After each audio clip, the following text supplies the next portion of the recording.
Alleged cop killer taken out in Corville Gardens.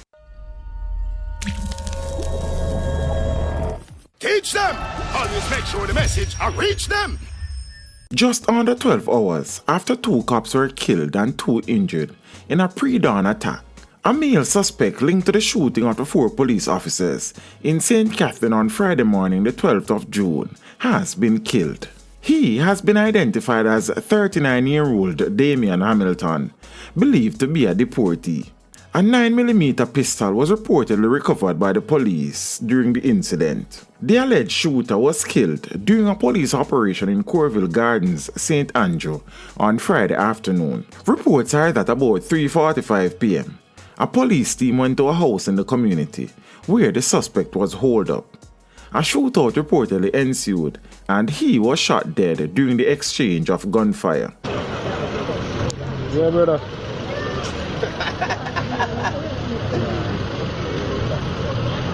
So them shooting with what silencer gun? I don't know, I see when I drive in, them carry the body now and next week. Right now over here, come like on station, I'll go on them back. What?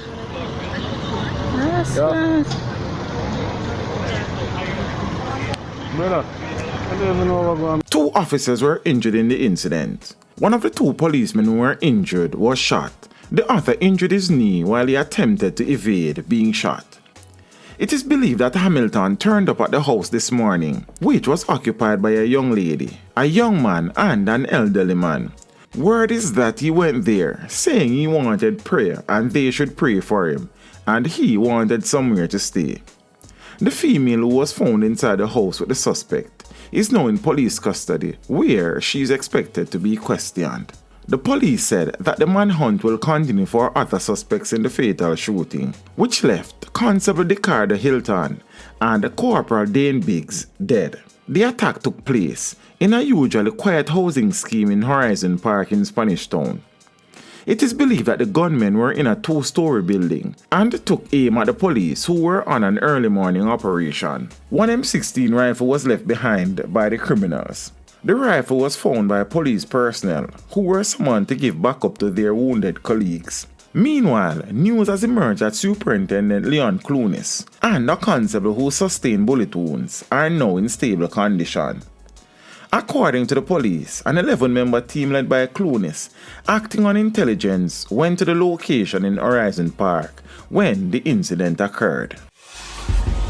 Teach them! Hey, yo, hello! Send the message and make it reach them. It's teach them. Right here, Warlord representing. Thank you for watching. Please leave a comment below. Remember to like and share the video. Don't forget to subscribe for more awesome content. Follow me on social media and check out the suggested videos on screen. This is Teach saying, until next time, walk good, my friends.